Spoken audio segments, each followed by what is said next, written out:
It's Bible time நிகழ்ச்சிக்கு உங்கள் யாவரையும் நாங்கள் அன்புடன் வரவேற்கிறோம். நாம் யார், நாம் எப்படி வாழ வேண்டும் என்ற தலைப்பில் எபேசியர் புஸ்தகத்திலிருந்து கடந்த சில வாரங்களாக நாம் தியானித்து வருகிறோம்.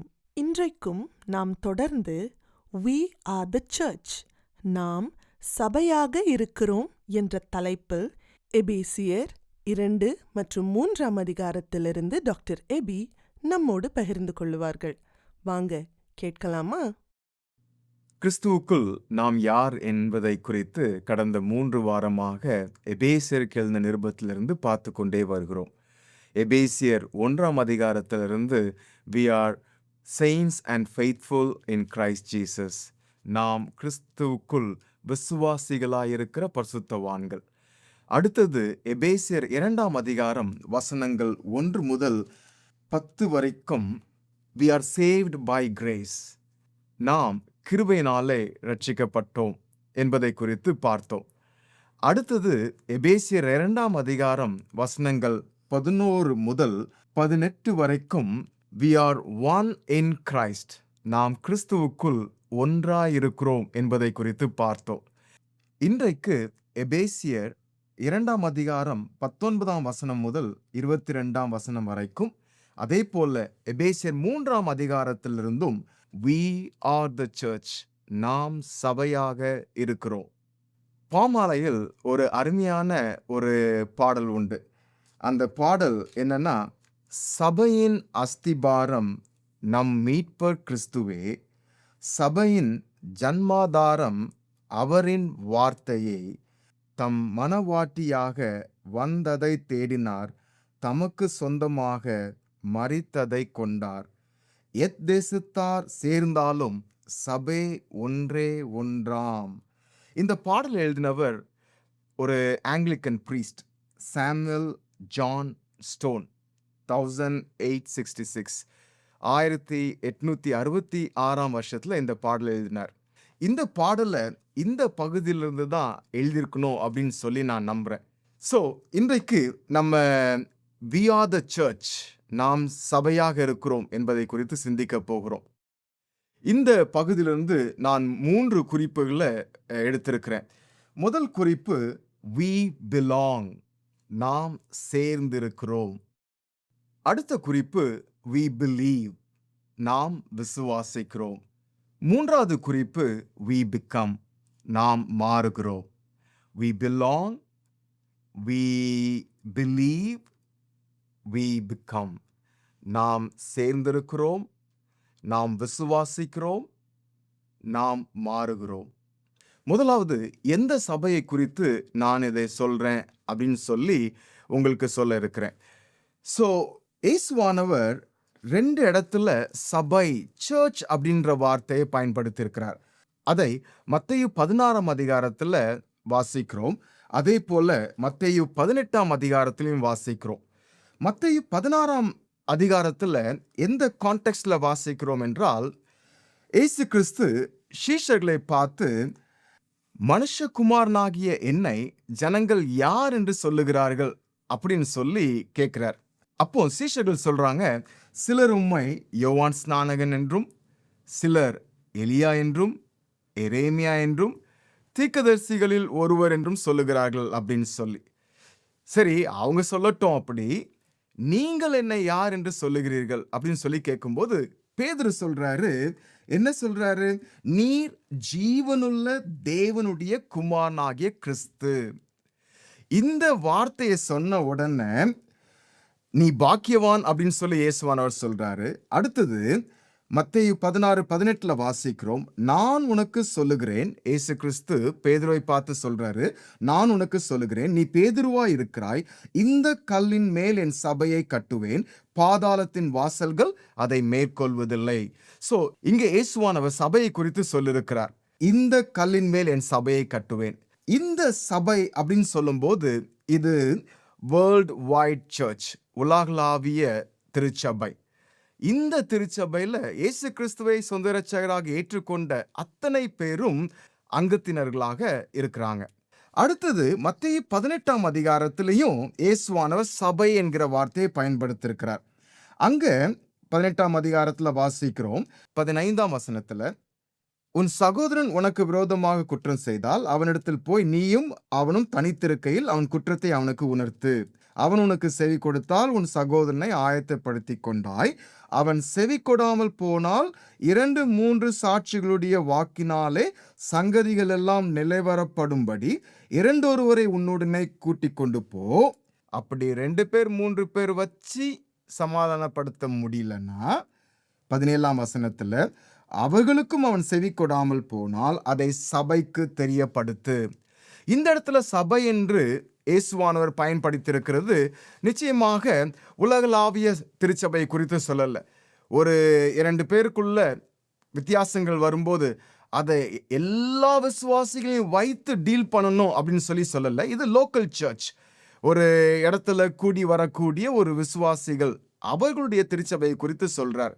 பவுல் 1 கொரிந்தியர்ல 3வது விதமாக ஒரு காரியத்தை சொல்றார். என்ன சொல்றாருன்னா, நீங்கள் தேவனுடைய ஆலயமாய் இருக்கிறீர்கள் என்றும் தேவனுடைய ஆவி உங்களில் வாசமாய் இருக்கிறார் என்றும் அறியாதிருக்கிறீர்களா அப்படின்னு சொல்லி கேட்கிறார்.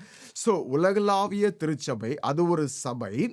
அடுத்தது லோக்கல் சர்ச், நாம் கூடி ஆராதிக்கக்கூடிய ஒரு local search.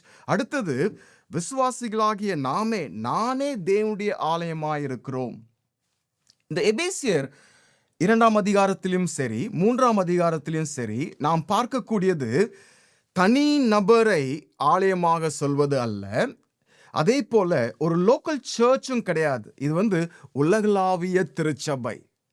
We are the church அப்படின்னு சொல்லும்போது இயேசு கிறிஸ்துவை சொந்த இரட்சகராக ஏற்றுக்கொண்ட அத்தனை பேரும் இருக்கக்கூடிய ஒரு சர்ச். அந்த சர்ச் தான் நம்முடைய ஐடென்டிட்டி, நம்முடைய அடையாளம் என்று அப்போஸ்தலனாகிய பவுல் சொல்றார். ஓகே, இப்போ அந்த 3 குறிப்புகளை நாம் பார்க்கலாம். ஃபர்ஸ்ட், we belong, நாம் சேர்ந்திருக்கிறோம். 2ஆம் அதிகாரம் 19ஆம் வசனத்துல வாசிக்கிறோம், ஆகையால் நீங்கள் இனி அந்நியரும் பரதேசிகளுமாயிராமல் பரிசுத்தவான்களோடே ஒரே நகரத்தாரும் தேவனுடைய வீட்டாருமாய் இருந்து ஆனபடியினால். ஆகையால் அப்படின்னு சொல்லி இந்த 19ஆம் வசனத்துல வாசிக்கிறோம். ஆகவே அதற்கு முன்பாக இருக்கக்கூடிய வசனங்கள் ரொம்ப முக்கியம். போன வாரத்தில் நம்ம பார்த்தோம், அட் ஒன் டைம் நீங்கள் கிறிஸ்துவை சேராதவர்கள், கிரைஸ்ட்லெஸ். அதே போல இஸ்ரவேலுடைய காணியாட்சிக்கு புறம்பானவர்கள், இஸ்ரவேல் என்கிற நாட்டின் அந்த ஒரு சிட்டிசனாக இல்லாதவர்கள். அடுத்தது அந்நியர்கள், ஏலியன்ஸ், ஸ்ட்ரேஞ்சர்ஸ். அண்ட் தென் நம்பிக்கை இல்லாதவர்கள், அதே போல தேவன் அற்றவர்கள் என்று. ஆனால் அட் ஒன் டைம் நீங்க இப்படி இருந்தீங்க. ஆனால் கிறிஸ்துவின் மூலமாக எப்படி மாற்றப்பட்டீர்கள் என்பதை நாம் போன வாரத்தில் பார்த்தோம். எப்படி கிறிஸ்துவின் மூலமாக தேவனுக்கு சமீபமானோம், தேவனோடு ஒப்புரவாக்கப்பட்டிருக்கிறோம். அடுத்தது தேவன் மூலமாக ஒரு ஆக்சஸ் நமக்கு கொடுக்கப்பட்டிருக்கிறது. அவரோடு பேசுவதற்கு, அவரோடு உறவு வைத்துக் கொள்வதற்கான ஒரு ஆக்சஸ் எப்படி நமக்கு கொடுக்கப்பட்டிருக்குன்னு சொல்லி பார்த்தோம். ஆகையால் இப்படிப்பட்ட ஒரு நல்ல ரிலேஷன்ஷிப்குள்ள கிறிஸ்துவின் மூலமாக நாம் காணப்படுவதன் மூலமாக இனி அந்நியரும் பரதேசிகளுமாய் இராமல் பரிசுத்தவான்களோட ஒரே நகரத்தார். 2 நகரம் கிடையாது, 2 நேஷன்ஸ் கிடையாது, ஒரே நகரத்தார். அடுத்தது தேவனுடைய வீட்டாருமாய் இருக்கிறவர்களாக இருக்கிறோம். we belong. இதுல நம்ம தனித்து இருக்கவில்லை. ஒருவேளை இது உலகளாவிய திருச்சபையாக இருந்தாலும் சரி, ஒரு லோக்கல் சர்ச்சாக இருந்தாலும் சரி, we belong.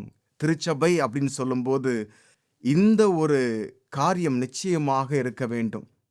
நாம் திருச்சபைக்கு போகும்போது இந்த ஒரு உணர்வு நமக்கு வர வேண்டும்.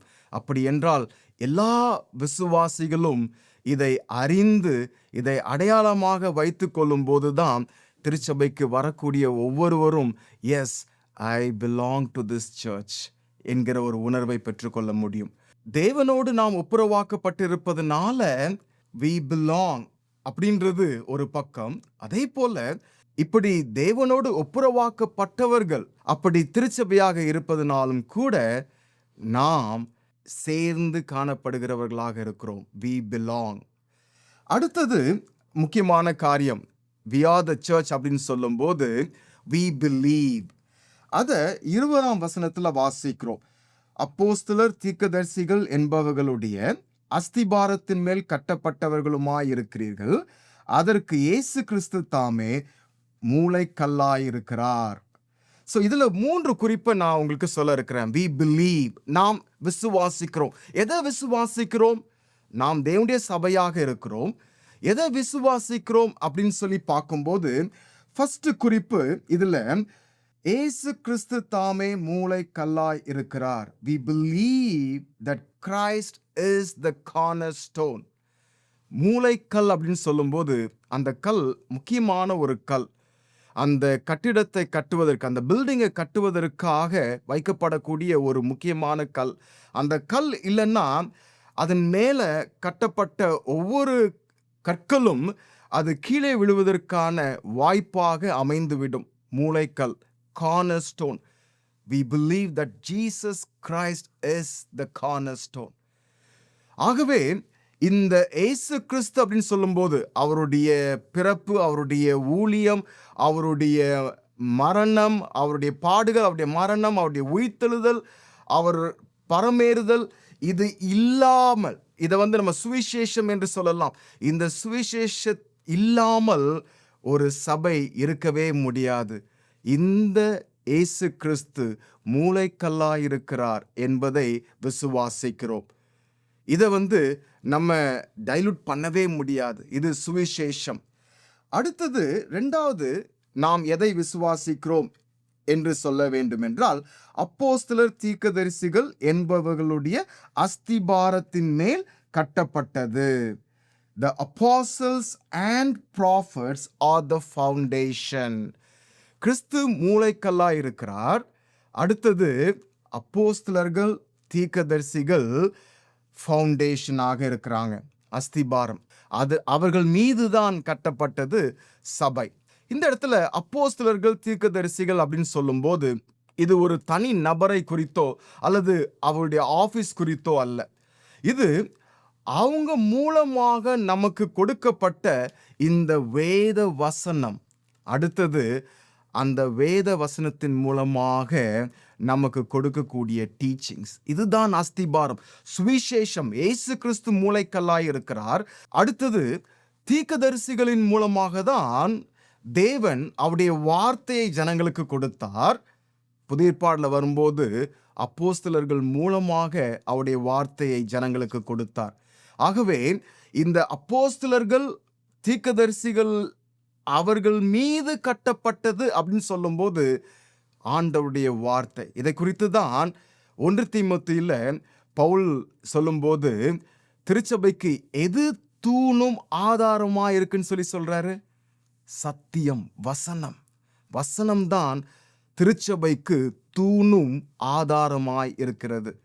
அஸ்திபாரமாக காணப்படுவது ஆண்டவருடைய வார்த்தை. கிறிஸ்து மூளைக்கல்லாய் இருக்கிறார், அதை விசுவாசிக்கிறோம்.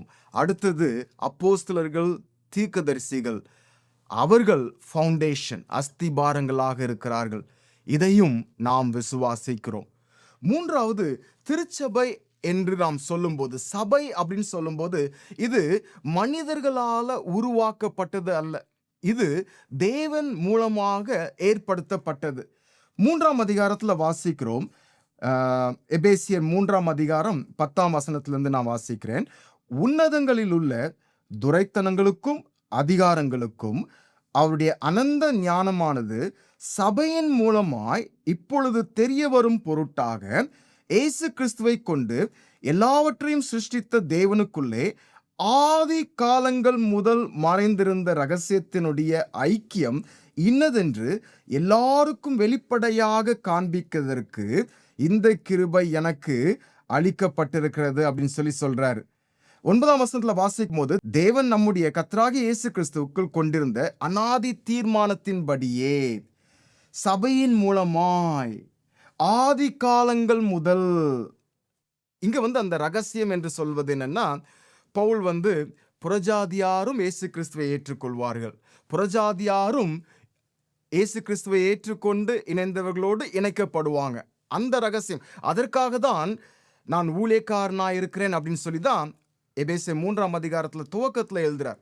இது இஸ்ரேல் ஜனங்கள் மூலமாக புறஜாதிகளும் ஆண்டவர்கிட்ட வருவாங்க என்பது இருந்தாலும் கூட ஒரு பிரிவு காணப்பட்டது. அந்த பிரிவு இன்றைக்கு கிறிஸ்துவின் மூலமாக நீக்கப்பட்டது.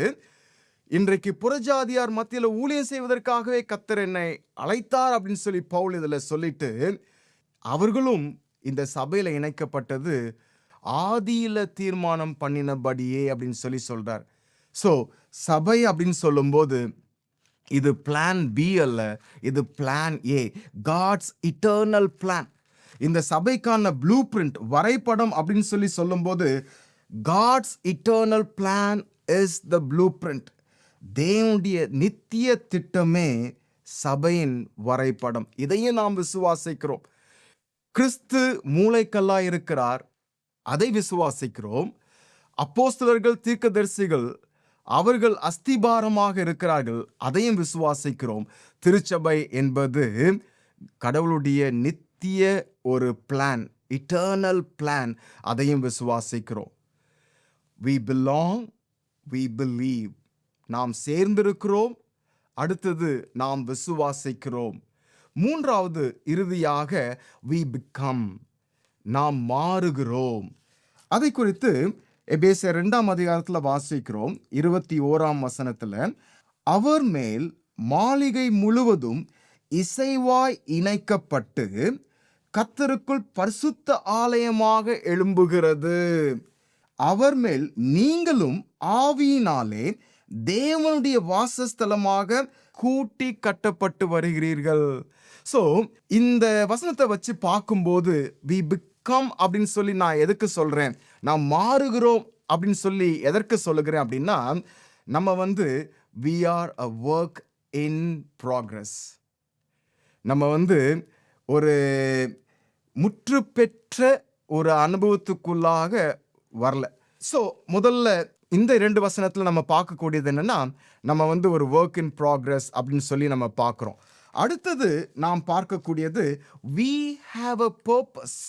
ஓகே, நமக்கு we are a work in progress. அடுத்தது we have a purpose. என்ன purpose அப்படின்னா, அந்த 3ஆம் அதிகாரத்தில் 10ஆம் 11ஆம் வசனத்தில் நான் திரும்ப வாசிக்கும் போது, குறிப்பாக 11ஆம் வசனத்தில் என்ன சொல்லப்பட்டிருக்கு, இயேசு கிறிஸ்துவை கொண்டு எல்லாவற்றையும் சிருஷ்டித்த தேவனுக்குள்ளே ஆதி காலங்கள் முதல் மறைந்திருந்த ரகசியத்தினுடைய ஐக்கியம் என்னதென்று எல்லாருக்கும் வெளிப்படையாக காண்பிப்பதற்கு, to display God's wisdom. So அதுதான் நம்முடைய பர்பஸ். நாம் மாறிக்கொண்டே வருகிறோம். அந்த மாற்றத்தின் மூலமாக வெளிப்படையாக கடவுளுடைய அந்த அனந்த ஞானத்தை நாம் காண்பிக்கிறவர்களாக இருக்கிறோம். அதுதான் நம்முடைய பர்பஸ். யூதர்கள் என்று இல்லை, கிரேக்கர்கள் என்று இல்லை, எல்லாரும் கூடி சபையாக ஆண்டவரை ஆராதிப்பது அவருடைய அந்த அனந்த ஞானத்தை வெளிப்படுத்தக்கூடியதாக, அது வெளிப்படையாக காட்டக்கூடியதாக இருக்கிறது. வாவ் அப்படின்னு சொல்லி மற்றவர்கள் பார்க்கக்கூடிய விதத்தில், மற்றவர்கள் வியக்கக்கூடிய விதத்தில் இது அமைவதாக இங்கு பார்க்கிறோம். So we have a purpose. நாம் சபையாக இருக்கிறோம் அப்படின்னு சொல்லும்போது நாம் வெளிப்படையாக தேவனுடைய ஞானத்தை காண்பிக்கக்கூடியவர்களாக இருக்கிறோம். அடுத்தது இறுதியாக பார்க்கும்போது 21ஆம் வசனத்தில் வாசிக்கிறோம். 3ஆம் அதிகாரம் 21ஆம் வசனத்தில், சபையிலே கிறிஸ்து இயேசுவின் மூலமாய் தலைமுறை தலைமுறைக்கும் சதா காலங்களிலும் மகிமை உண்டாவதாக. நாம் மகிமையை, அதுவும் சதா காலங்களிலும் இந்த சபையின் மூலமாக, உலகளாவிய சபையின் மூலமாக தேவனுக்கு மகிமையை கொண்டு வருவது, அதுதான் நமக்கு ஒரு பர்பஸாக இருக்குது. ஸோ நாம் மாறிக்கொண்டே வருகிறோம். அடுத்தது அந்த மாறிக்கொண்டே வருகிறோம் அப்படின்னு சொல்லி பார்க்கும்போது we are a work in progress. இன்னும் கம்ப்ளீட்டாக நம்முடைய ஒர்க் நடந்து முடியலை, மாற்றப்பட்டு கொண்டே வருகிறோம். அப்படி மாற்றப்பட்டு கொண்டு வரும்போது எந்த நோக்கத்தோடு மாற்றப்பட்டு கொண்டு வருகிறோம் அப்படின்னு சொல்லும்போது, அவருக்கு மகிமையாக, அவருக்கு மகிமை கொடுக்கக்கூடிய விதத்துல நாம் மாற்றப்பட்டு கொண்டு வருகிறோம். இறுதியாக we pray, அந்த we becomeல பவுல் இங்க கொண்டு வரக்கூடிய ஒரு காரியம் என்னன்னா, எப்படி 1ஆம் அதிகாரத்துல அவர் இந்த விசுவாசிகளுக்காக ஜெபிக்கிறாரோ, திரும்பவும் அந்த விசுவாசிகளுக்காக ஜெபிக்கிறத பார்க்கிறோம். சோ இந்த மாறுகின்ற அந்த வாழ்க்கையில சபையாக அவரை போல அவருடைய சாயலுக்கு ஒப்பாக மாறக்கூடிய இந்த ஒரு ஒர்க் இன் ப்ராக்ரஸ், அதுல பிதாவுக்கு மகிமையாக நாம் இதை செய்து கொண்டிருக்கிறோம். அவருடைய ஞானத்தை உலகத்துக்கு வெளிப்படையாக காண்பிக்கிறோம். அது மாத்திரமல்ல, since we are a work in progress, we pray. அந்த பவுலுடைய ஜெபத்தை வசனங்கள் 16 முதல் 20ஆம் வசனம் வரைக்கும் வாசிக்கிறோம். வசனங்கள் 16 முதல் 20 வரைக்கும். நீங்கள் அவருடைய ஆவியினாலே உள்ளான மனுஷனில் வல்லமையாய் பலப்படவும், விசுவாசத்தினாலே கிறிஸ்து உங்கள் இருதயங்கள் வாசமாயிருக்கவும், நீங்கள் அன்பிலே வேரூன்றி நிலை பெற்றவர்களாகி சகல பரிசுத்தவான்களோடு கூட. இந்த ஒர்க் இன் ப்ராக்ரஸ் அப்படின்னு சொல்லும்போது, இது நம்ம தனிமையா நம்ம பூரணப்பட முடியாது, பர்ஃபெக்ட் ஆக முடியாது. இதற்கு தான் திருச்சபை தேவை, பரிசுத்தவான்கள் தேவை. அதை தான் இந்த இடத்துல அவர் கொண்டு வரார். சகல பரிசுத்தவான்களோடு கூட கிறிஸ்துவுடைய அன்பின் அகலமும் நீளமும் ஆழமும் உயரமும் இன்னதென்று உணர்ந்து அறிவு கெட்டாத அந்த அன்பை அறிந்து கொள்ள வல்லவர்களாகவும், தேவனுடைய சகல பரிபூர்ணத்தாலும் நிறையப்படவும், அவர் தமது மகிமையினுடைய ஐஸ்வர்யத்தின்படியே உங்களுக்கு அனுக்கிரகம் பண்ண வேண்டும் என்று வேண்டிக் கொள்ளுகிறேன் அப்படின்னு சொல்றார். 19ஆம் வசனத்துல முடியுது. 20ஆம் வசனத்துல வாசிக்கிறோம், நாம் வேண்டிக் கொள்ளுகிறதற்கும் நினைக்கிறதற்கும் மிகவும் அதிகமாய் நமக்குள்ளே கிரியை செய்கிற வல்லமையின்படியே நமக்கு செய்ய வல்லவராகிய அவருக்கு மகிமை உண்டாவதாக அப்படின்னு சொல்லி. இந்த ஜெபத்துல நாம் சுருக்கமா எதை பார்க்கிறோம் அப்படின்னா, முதலாவது பரிசுத்த ஆவியானவரை குறித்து ஒரு காரியத்தை சொல்றாரு. அடுத்தது இயேசு கிறிஸ்துவை குறித்து ஒரு காரியத்தை சொல்றாரு. அடுத்தது பிதாவாகிய தேவனை குறித்து ஒரு காரியத்தை சொல்றாரு. பரிசுத்த ஆவியானவரை குறித்து சொல்லக்கூடியது என்னன்னா, பரிசுத்த ஆவியானவராலே உள்ளான மனுஷனில் வல்லமையாய் பலப்படவும், தேவன் நமக்கு பரிசுத்த ஆவியானவரை கொடுத்திருக்கிறார். அவரை கிருபையாக நாம் பெற்றிருக்கிறோம். இயேசுவானவர் பரிசுத்த ஆவியானவர் மூலமாக நமக்குள்ள வாசம் பண்ணுகிறார்.